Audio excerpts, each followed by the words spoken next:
Hi friends, and welcome to our Super Kids reading lesson for today. If you remember when we read the Super Kids adventure for the birds, the Super Kids planted a garden. In this issue of our SuperDuper magazine, we are going to read about some wiggly and squishy creatures that can help gardens grow. Worms. Let's take a look at the cover of our SuperDuper. The title is Worms, and our subtitle is One Big Squirmy Family. What does the picture show on the cover? It shows someone with their hands full of worms and dirt. Why do you think the worms are in the dirt? That's because that's where worms live. What does the word squirmy mean in the subtitle? It means wiggly, right? Can you show me with your hands what squirmy would look like?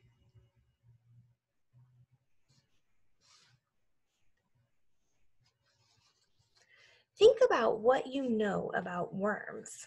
What experiences have you had with worms? Have you dug them in your gardens? Have you used them for bait for fishing?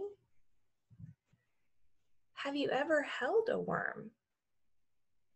What did that feel like? In this issue, we are going to learn more about the kinds of worms you already know about and find out about other kinds of worms you've probably never seen or heard of before.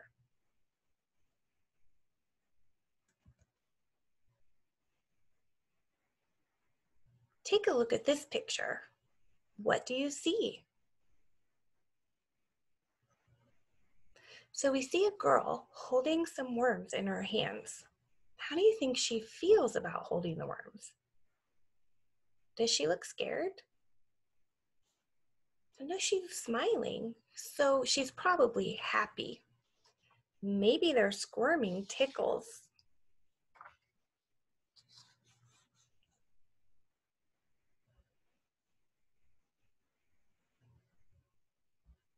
I'm going to go ahead and read this page to you. Go ahead and read along with me.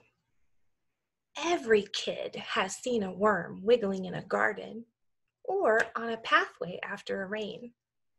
Worms are soft. Worms are squishy. But if you think that's all there is to know about worms, think again. So according to this text, where are two places you might see worms? You might see them in a garden or on a pathway after a rain. What words does the author use to tell what worms feel like? Soft and squishy. Something that is squishy doesn't hold its shape if you press on it. So if you step on a worm, you'll flatten it. Is there more to learn about worms? How do you know? Yes, there is more to learn. The author tells us to think again if we think that's all there is to know about worms, which means there's more.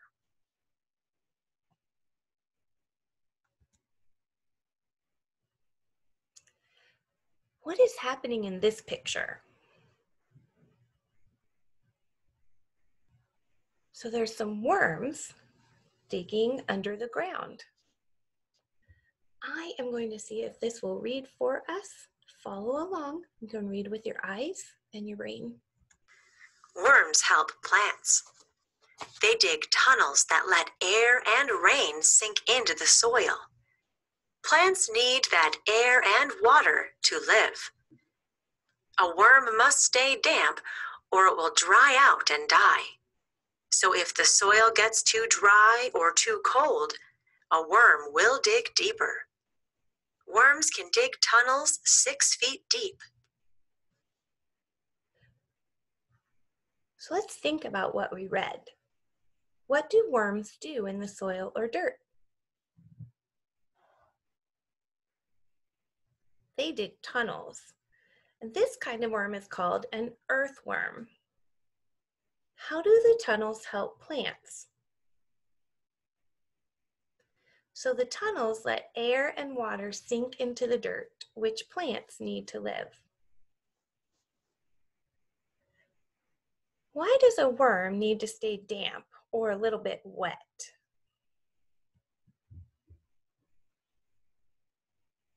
So a worm's skin must stay damp so it can breathe. If it dries out, it will die. What did the text say that a worm does if the soil gets too dry or too cold? Yeah, it'll dig deeper. And how deep can a worm dig a tunnel? 6 feet deep. If you think about an adult male, the average adult male is about 6 feet. So that's how deep a worm can dig a tunnel. Why do you think a worm digs deeper if the soil is too dry?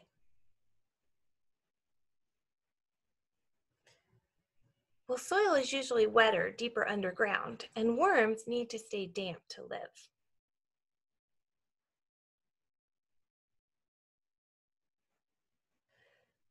If I'm not sure what a worm's tunnel looks like, I can look at the picture and see that it is not much bigger than the worm, and the path wiggles like the worm does. Looking at the pictures makes it easier to understand the text.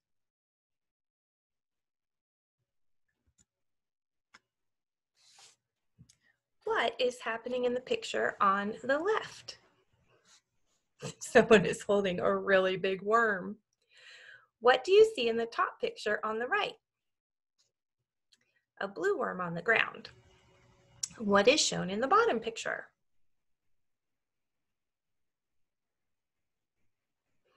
It's probably a worm since the others are worms. I am going to go ahead and let you read this page to yourself.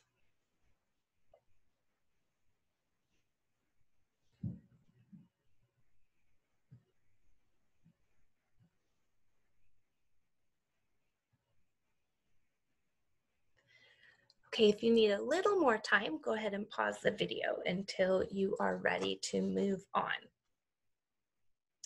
Let's look at this picture. How big is this worm? It is as big as a snake. How is this worm different from a snake? Well, a snake has bones and a worm does not. Let's take a look at this worm on the top right. Where does this worm live? It lives in the rainforest. Remember, a rainforest is a kind of forest where it rains a lot all year long. Why is it not seen very often? Because it digs deep into the soil and hides there.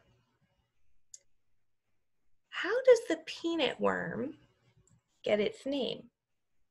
They look like a peanut. Where do they live? They live in the sea and rocks and sand along the water. So I'm going to stop and I'm going to think about, what is this page all about? So this page is all about different kinds of worms. Are we going to see these worms in our gardens? No. Would you like to hold a worm that's as big as a snake? Think about that. Now that's your opinion. So when you give your opinion, you need to make sure you give a reason behind it. So yes, I would like to hold a worm as big as a snake. Why or why not? Or no, I wouldn't. Why or why not?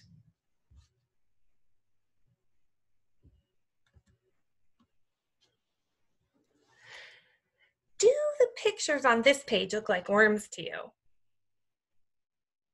What do they look like? This one to me kind of looks like a plant with some stuff stuck on it. The other two kind of look like caterpillars.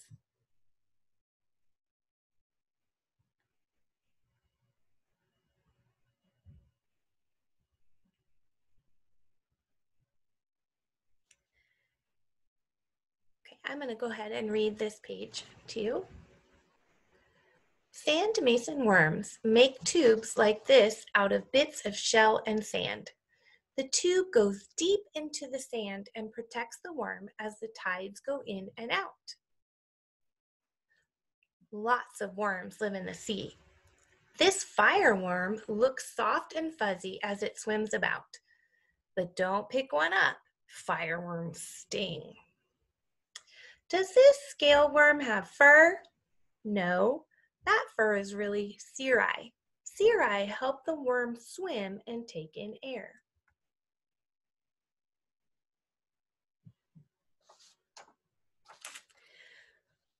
What do the sand mason worms make their tubes out of? So it says in the text that they make their tubes out of bits of shell and sand. And what is the tube used for? It's used to protect the worm. The worm uses its tube to protect itself from getting eaten and being pushed around by the waves. Why wouldn't you want to pick up a fireworm?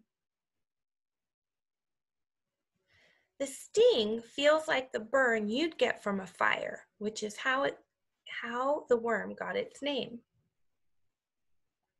What do cirri do? That's right, they help the worm swim and take in air, which is another way of saying breathe. Let's think. Why would a worm want a hard tube to protect it? Worms are soft, so the hard tube would keep it safe. What does the fireworm use to protect itself? Its sting. The scale worm is almost the same color as the rock it's on. Do you think that makes it harder or easier for its enemies to see it? Why is that important? It's important so its enemies don't eat it and to protect it.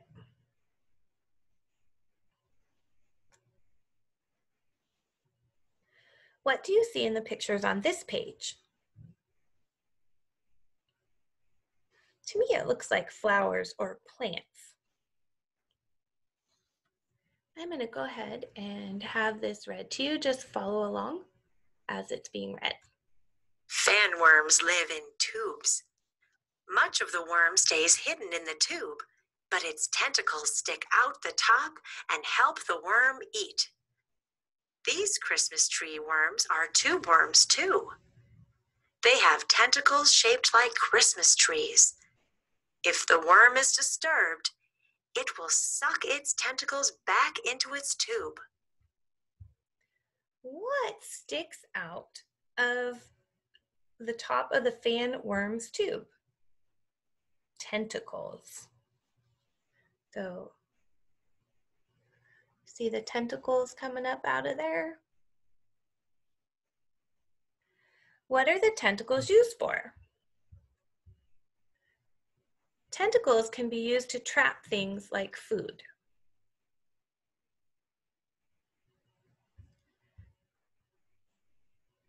How do Christmas tree worms get their name?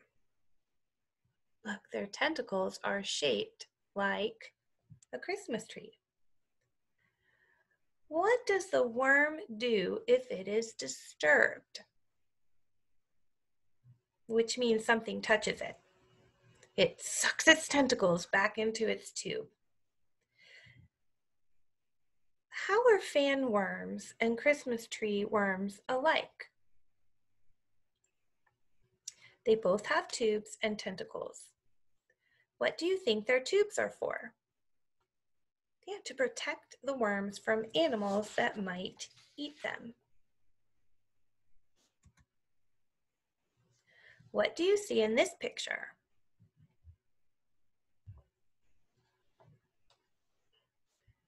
Looks like a big pile of red and white worms all tangled up together. take a look at this word right here. This word is plumes, and we'll find more out about that word when we read the page. I'm going to go ahead and let you read this page to yourself.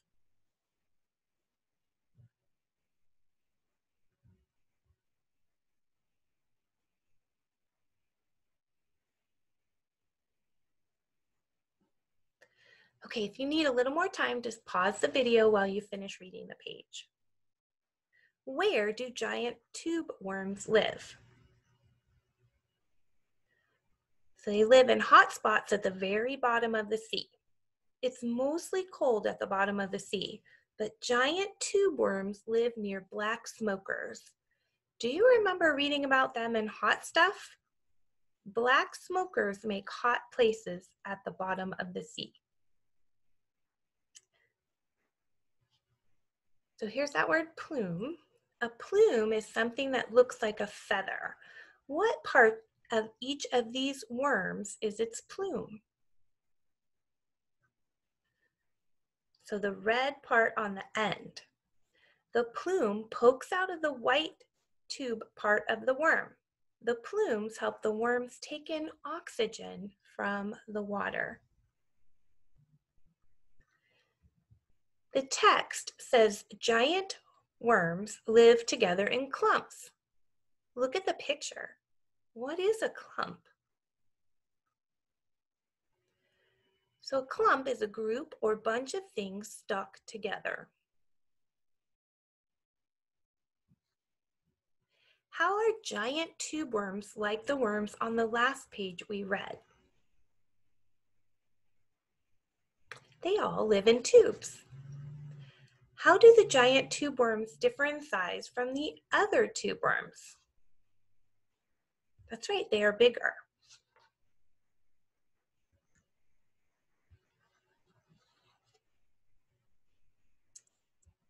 What is shown in this picture?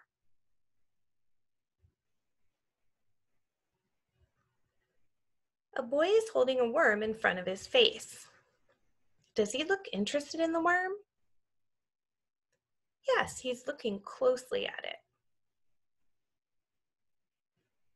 Let's go ahead and listen to this page. So the next time you see a worm wiggle by, remember it is part of a very interesting family. Worms can surprise you.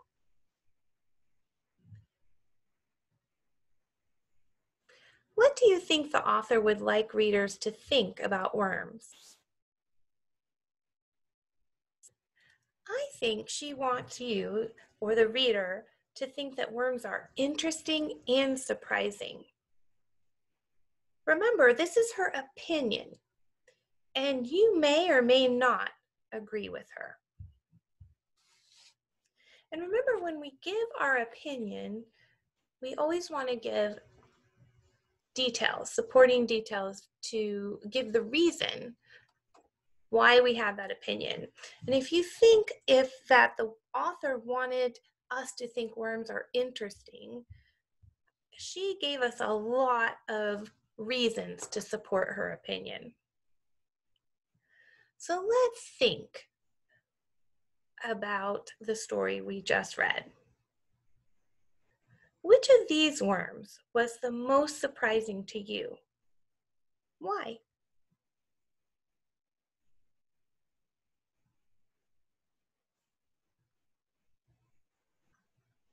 What new things did you learn about worms?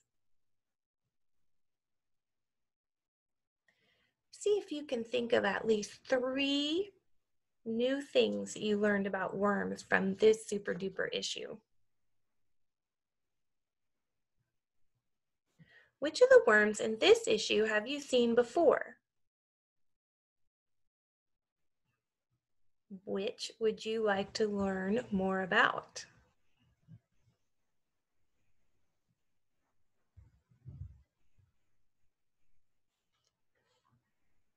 Okay, let's remember that authors of informational texts will sometimes give readers information about several different kinds of the same thing, like the worms in this issue.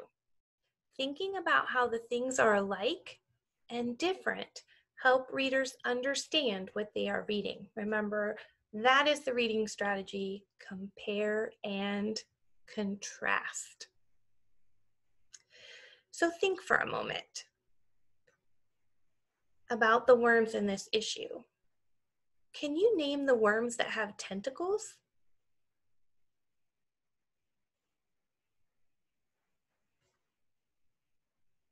So those were our fan worms and our Christmas tree worms. How about the worms that live in tubes? Sand mason worms, fan worms, Christmas tree worms, and giant tube worms.